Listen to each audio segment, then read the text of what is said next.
Pregnancy ಅಂದಾಗ ಯಾವಾಗ್ಲೂ smooth ಜರ್ನಿನೇ ಆಗಿರಲ್ಲ. ಕೆಲವೊಂದ್ಸಲ ಕೆಲವೊಂದಿಷ್ಟು ಸಮಸ್ಯೆಗಳು ಎದುರಾಗಬಹುದು. ಯಾಕಂದ್ರೆ ನಮ್ಮ ದೇಹದಲ್ಲಿ ಪ್ರೆಗ್ನೆನ್ಸಿ ಫೇಸ್ನಾಗ ಬಹಳಷ್ಟು ಹಾರ್ಮೋನಲ್ ಚೇಂಜಸ್ ಆಗ್ತಿರ್ತದ. ಅದರ ಪರಿಣಾಮವಾಗಿ ಕೆಲವೊಂದಿಷ್ಟು ಸಣ್ಣ ಸಣ್ಣ ಸಮಸ್ಯೆ ಆದ್ರೂ ಆಗಿರ್ಬಹುದು, ದೊಡ್ಡ ಸಮಸ್ಯೆ ಆದ್ರೂ ಆಗಿರಬಹುದು, ಬರುವುದು ಸರ್ವೇ ಸಾಮಾನ್ಯ. ಆ ತರ ಸಮಸ್ಯೆಗಳು ಎದುರಾದಾಗ ನಾವು ಅದನ್ನ ಎಷ್ಟು ಸ್ಮಾರ್ಟ್ಲಿ ಹ್ಯಾಂಡಲ್ ಮಾಡ್ತೀವಿ, ಮ್ಯಾನೇಜ್ ಮಾಡ್ತೀವಿ, ಅದನ್ನ ಟ್ಯಾಕಲ್ ಮಾಡ್ತೀವಿ ಅನ್ನೋದು ಬಹಳನೇ ಮುಖ್ಯವಾಗ್ತದ. ಸ್ಮಾರ್ಟ್ಲಿ ಅಂತ ಯಾಕನ್ನತ್ತೀನಂತಂದ್ರ ಗರ್ಭಿಣಿಯಾದವಳು ಡಾಕ್ಟರ್ ಕೊಡೋ ಮೆಡಿಸಿನ್ಸ್ ಜೊತೆಗೆ ಅವಳು ತಗೊಳ್ಳುವಂತ ಆಹಾರದಲ್ಲಿ ಆ ಸಮಸ್ಯೆಯನ್ನ ಟ್ಯಾಕಲ್ ಮಾಡೋ ಶಕ್ತಿ ಇರುವ ಪೋಷಕಾಂಶಗಳು ಇನ್ಕ್ಲೂಡ್ ಮಾಡ್ಕೊಂಡಾಗ ಆ ಸಮಸ್ಯೆಯನ್ನ ಕರೆಕ್ಟ್ ಆಗಿ ಮ್ಯಾನೇಜ್ ಮಾಡಬಹುದು. ನಾವು ತಗೊಳ್ಳುವಂತ ಆಹಾರದ ಮೂಲಕ ನಮ್ಮನ್ನ ನಾವೇ ಆರೈಕೆ ಮಾಡ್ಕೊಂಡಾಗ, ಆಮೇಲೆ ಡಾಕ್ಟರ್ ಕೊಡೋ ಮೆಡಿಸಿನ್ಸ್ ಸರಿಯಾಗಿ ತಗೊಂಡಾಗ ಬಂದಿರೋ ಸಮಸ್ಯೆಯನ್ನ ಸರಿಯಾಗಿ ನಿಭಾಯಿಸಬಹುದು. ಇದರ ಪರಿಣಾಮವಾಗಿ ಮಗುವಿನ ಹೆಲ್ತ್ ಮೇಲೆ ಯಾವುದೇ ನೆಗೆಟಿವ್ ಎಫೆಕ್ಟ್ ಆಗಂಗಿಲ್ಲ. ಯಾವ ಸಮಸ್ಯೆಗಳ ಬಗ್ಗೆ ಮಾತಾಡ್ತಿದ್ದಾರ ಇವರು ಅಂತ ಅನ್ಕೋಬಹುದು ನೀವು. ನಾನು ಈಗಾಗಲೇ ವಿಡಿಯೋಸ್ ಮಾಡಿದ್ದೀನಿ ಯಾವ್ಯಾವ ಸಮಸ್ಯೆ ಎದುರಾಗಬಹುದು ಪ್ರೆಗ್ನೆನ್ಸಿನಾಗ ಅಂತಂದು. ಪ್ರೆಗ್ನೆನ್ಸಿನಾಗ ಜೆಸ್ಟೇಷನಲ್ ಡಯಾಬಿಟಿಸ್ ಅಂದ್ರೆ ಶುಗರ್ ಬರಬಹುದು, BP ಬರಬಹುದು, ಮತ್ತೆ ರಕ್ತ ಕಡಿಮೆ ಬೀಳಬಹುದು, ಎನೆಮಿಕ್ ಆಗ್ಬಹುದು. ಸೊ ಈ ಎಲ್ಲ ಸಮಸ್ಯೆಗಳು ಬಂದಾಗ ನಾವು ಆಹಾರದ ಮೂಲಕ ಇದನ್ನ ಹೆಂಗ ನಿಯಂತ್ರಣದಲ್ಲಿ ಇಟ್ಕೋಬಹುದು ಅನ್ನೋದನ್ನೆಲ್ಲ ಡೀಟೇಲ್ ಆಗಿ ವಿಡಿಯೋದಾಗ ಹೇಳಿನಿ. ಅದೇ ರೀತಿಯಲ್ಲಿ ಇವತ್ತಿನ ವಿಡಿಯೋದಾಗ ನಾನು ಪ್ರೆಗ್ನೆನ್ಸಿನಾಗ ಥೈರಾಯ್ಡ್ ಆದಾಗ ಅಥವಾ ಥೈರಾಯ್ಡ್ ಇದ್ದಾಗ ನಮ್ಮ ಪ್ರೆಗ್ನೆನ್ಸಿಯಲ್ಲಿ ಯಾವ ರೀತಿ ನಾವು ನ್ಯೂಟ್ರಿಷನಲ್ಲಿ ಅದನ್ನ ಮ್ಯಾನೇಜ್ ಮಾಡಬಹುದು ಅಂತ ಈ ವಿಡಿಯೋದಾಗ ಹೇಳ್ತೀನಿ. ಹಂಗಂತ ಡಾಕ್ಟರ್ ಕೊಡೋ ಮೆಡಿಸಿನ್ಸ್ ಸ್ಕಿಪ್ ಮಾಡೋ ಹಾಗಿಲ್ಲ.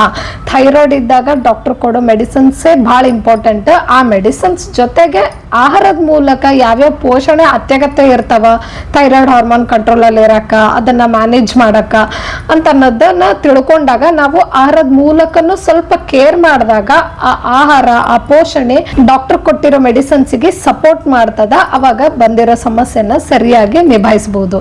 ಯಾಕಂದ್ರ ಆಹಾರವೇ ಮೊದಲ ಔಷಧಿ. ನಮಸ್ತೆ, ನಾನು ಗಂಗಾ. ನನ್ನ ಚಾನಲ್ ನಮಸ್ತೆ ಮಾಮ್ಸ್ ಕನ್ನಡ ವ್ಲಾಗ್ಸ್ ಗೆ ಸ್ವಾಗತ ಎಲ್ಲರಿಗೂ.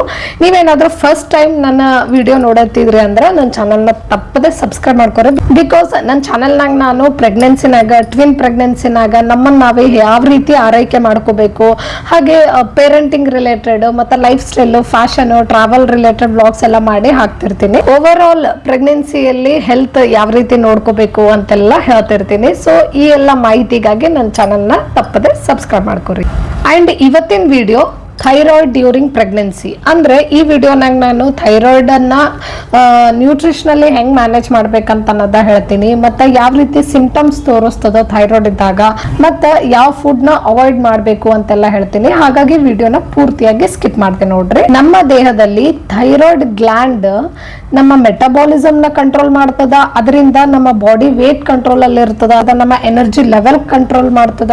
ಹಾಗೆ ಬೇಬಿದು ಬೆಳೆಯುತ್ತಿರೋ ಮಗುವಿಂದು ಬ್ರೈನ್ ಡೆವಲಪ್ಮೆಂಟ್ ನು ಕಂಟ್ರೋಲ್ ಮಾಡ್ತದ. ಹಾಗಾಗಿ ಈ ಥೈರಾಯ್ಡ್ ಹಾರ್ಮೋನ್ ಜಾಸ್ತಿನೂ ಆಗಬಾರ್ದು, ಕಡಿಮೆನೂ ಇರಬಾರ್ದು, ಕರೆಕ್ಟ್ ಆಗಿ ಬ್ಯಾಲೆನ್ಸ್ ಆಗಿ ಇರಬೇಕು ಪ್ರೆಗ್ನೆನ್ಸಿ ಫೇಸ್ನಾಗ. ಅವಾಗ ಮಾತ್ರ ಮಗುವಿನ ಮೇಲೆ ಯಾವುದೇ ದುಷ್ಪರಿಣಾಮ ಬೀರಂಗಿಲ್ಲ, ಹಾಗೂ ಗರ್ಭಿಣಿಯ ಆರೋಗ್ಯ ಕೂಡ ಚೆನ್ನಾಗಿರ್ತದ. ಆದ್ರೆ ಥೈರಾಯ್ಡ್ ಇಂಬ್ಯಾಲೆನ್ಸ್ ಯಾಕಾಗ್ತದ ಪ್ರೆಗ್ನೆನ್ಸಿನಾಗ ಅಂತಂದ್ರೆ ಗರ್ಭದಲ್ಲಿರುವ ಮಗುವಿನ ಗ್ರೋತ್ ಡೆವಲಪ್ಮೆಂಟ್ಗೋಸ್ಕರ ಹಾರ್ಮೋನ್ ಡಿಮ್ಯಾಂಡ್ ಇನ್ಕ್ರೀಸ್ ಆಗಿರ್ತದ. ಅದ್ರಗೋಸ್ಕರ ಈ ಹಾರ್ಮೋನ್, ಥೈರಾಯ್ಡ್ ಹಾರ್ಮೋನ್ ಕಡಿಮೆ ಆದ್ರೂ ಬೀಳ್ಬಹುದು, ಜಾಸ್ತಿ ಆದ್ರೂ ಆಗಿರಬಹುದು. ಸೊ ಇಂಬ್ಯಾಲೆನ್ಸ್ ಸೃಷ್ಟಿ ಮಾಡ್ತದ. ಅಥವಾ ಅಯೋಡಿನ್ ಅನ್ನೋ ಪೋಷಣೆ, ಅಯೋಡಿನ್ದು ಡೆಫಿಷಿಯನ್ಸಿ ಆಗಿರಬಹುದು ನಿಮ್ಮ ದೇಹದಲ್ಲಿ. ಅಂದ್ರೆ ಅಯೋಡಿನ್ ನ್ಯೂಟ್ರಿಯೆಂಟ್ ಸರಿಯಾದ ಪ್ರಮಾಣದಲ್ಲಿ ಇದ್ದಿದ್ದಿಲ್ಲ ನಿಮ್ಮ ದೇಹದಾಗ ಅಂದಾಗ್ನು ಥೈರಾಯ್ಡ್ ಆಗ್ತದ.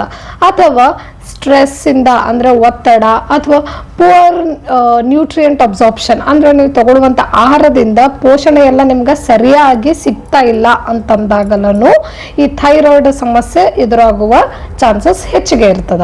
ಈ ಸಮಸ್ಯೆ ನೀವು ಸರಿಯಾಗಿ ಹ್ಯಾಂಡಲ್ ಮಾಡ್ಲಿಲ್ಲ ಅಂದ್ರೆ ಪ್ರೆಗ್ನೆನ್ಸಿನಾಗ ಓವರ್ ಆಲ್ ನಿಮ್ಮ ಹೆಲ್ತ್ ಮೇಲೆ ಮತ್ತು ಮಗುವಿನ ಹೆಲ್ತ್ ಮೇಲೂ ಎಫೆಕ್ಟ್ ಮಾಡ್ತದ. ಹಾಗಾಗಿ ಡಾಕ್ಟರ್ ಕೊಡೋ ಮೆಡಿಸಿನ್ಸ್, ಈ ಥೈರಾಯ್ಡ್ ಸಮಸ್ಯೆಗೆ ಏನ್ ಮೆಡಿಸಿನ್ಸ್ ಕೊಟ್ಟಿರ್ತಾರಲ್ಲ ಡಾಕ್ಟರ್, ಅದನ್ನ ಇದನ್ನ ತಪ್ಪಲಾರದೆ ಕರೆಕ್ಟ್ ಆಗಿ ತಗೋಬೇಕು. ಅದರ ಜೊತೆಗೆ ನೀವು ತಗೊಳ್ಳುವಂತ ಆಹಾರದಲ್ಲಿ ಯಾವ್ಯಾವ ನ್ಯೂಟ್ರಿಯೆಂಟ್ಸ್ ಇದ್ರೆ ಈ ಥೈರಾಯ್ಡ್ ಕರೆಕ್ಟ್ ಆಗಿ ಬ್ಯಾಲೆನ್ಸ್ ಅಲ್ಲಿ ಇಟ್ಕೋಬಹುದು ಅಂತ ಹೇಳೋದಾದ್ರೆ, ಮೊದಲನೇದಾಗಿ ಅಯೋಡಿನ್ ರಿಚ್ ಫುಡ್ ತಗೋರಿ. ಅಂದ್ರೆ ಅಯೋಡೈಸ್ಡ್ ಸಾಲ್ಟ್ ಅನ್ನ ಉಪಯೋಗಿಸ್ಬೇಕು, ಅತಿಯಾಗ್ನೂ ಉಪಯೋಗಿಸಬಾರ್ದು, ಬ್ಯಾಲೆನ್ಸ್ಡ್ ಆಗಿ ಉಪಯೋಗಿಸ್ಬೇಕು. ಸೊ ಅಯೋಡಿನ್ ನ್ಯೂಟ್ರಿಯೆಂಟ್ ಫುಡ್ ಜೊತೆಗೆ ಡೈರಿ ಪ್ರಾಡಕ್ಟ್ಸ್, ಹಾಲು, ಮೊಸರು, ಮಜ್ಜಿಗೆ ಇದನ್ನೆಲ್ಲನೂ ಚೆನ್ನಾಗಿ ತಗೋಬೇಕು. ನೆಕ್ಸ್ಟ್ ಸೆಲೆನಿಯಂ ಸೋರ್ಸಸ್ ಅಂದ್ರೆ ನಟ್ಸ್, ಸೀಡ್ಸ್ ಇವೆಲ್ಲ ಚೆನ್ನಾಗಿ ಇನ್ಕ್ಲೂಡ್ ಮಾಡ್ಕೋಬೇಕು ನಿಮ್ಮ ಡಯಟ್ನಾಗ. ಅದಾದ ನಂತರ ಪ್ರೋಟೀನ್ ರಿಚ್ ಫುಡ್ ತಗೋಬೇಕು. ಅಂದ್ರೆ ಬೇಳೆ ಮತ್ತು ಮೊಳಕೆ ಕಾಳುಗಳು, ಪಲ್ಸಸ್ ಇದನ್ನೆಲ್ಲನೂ ಇನ್ಕ್ಲೂಡ್ ಮಾಡ್ಕೋಬೇಕು. ಆಮೇಲೆ ಐರನ್ ಅನ್ನೋ ಪೋಷಕಾಂಶನೂ ವೆರಿ ಇಂಪಾರ್ಟೆಂಟ್ ಥೈರಾಯ್ಡ್ ಹಾರ್ಮೋನ್ ಎಲ್ಲ ಬ್ಯಾಲೆನ್ಸ್ ಅಲ್ಲಿ ಇಟ್ಕೋಬೇಕಂದ್ರೆ. ಹಾಗಾಗಿ ಆದಷ್ಟು ಹಸಿರು ಸೊಪ್ಪಿನ ತರಕಾರಿಗಳು, ಆಮೇಲೆ ಬೆಲ್ಲ, ಆಮೇಲೆ ಡೇಟ್ಸ್ ಇದನ್ನೆಲ್ಲನೂ ಚೆನ್ನಾಗಿ ಇನ್ಕ್ಲೂಡ್ ಮಾಡ್ಕೋಬೇಕು. ಇದೆಲ್ಲದರ ಜೊತೆಗೆ ಒಮೆಗಾ 3 ನ್ಯೂಟ್ರಿಯೆಂಟ್ ರಿಚ್ ಫುಡ್ ನು ತಗೋಬೇಕು. ಅಂದ್ರೆ ಅಕ್ರೂಟ್, ಫ್ಲಾಕ್ಸ್ ಸೀಡ್ಸ್ ಇವೆಲ್ಲ ನ್ಯೂಟ್ರಿಯೆಂಟ್ಸ್ ಏನ್ ಹೇಳಿದ್ರೆ ಯಾವುದನ್ನು ಅತಿಯಾಗೂ ತಗೋಬಾರ್ದು, ಕಡಿಮೆನೂ ತಗೋಬಾರ್ದು, ಬ್ಯಾಲೆನ್ಸ್ಡ್ ಆಗಿ ತಗೋಬೇಕು. ಅವಾಗ ಮಾತ್ರ ಈ ಹಾರ್ಮೋನ್ ಬ್ಯಾಲೆನ್ಸ್ ಆಗ್ತದ, ಈ ಥೈರಾಯ್ಡ್ ಅನ್ನೋ ಸಮಸ್ಯೆಯನ್ನ ಸರಿಯಾಗಿ ನಿಭಾಯಿಸಬಹುದು. ಬಟ್ ನಾ ಅಂದಂಗ ಇವೆಲ್ಲದರ ಜೊತೆಗೆ ಮೆಡಿಸಿನ್ ಕೂಡ ಕಂಪಲ್ಸರಿ. ಆಮೇಲೆ ಇವೆಲ್ಲದರ ಜೊತೆಗೆ ಯಾವ ಫುಡ್ಸ್ ನ ಅವಾಯ್ಡ್ ಮಾಡ್ಬೇಕು ಅಂತಾನು ಹೇಳ್ತೀನಿ ಅಂದಿದ್ದೆ.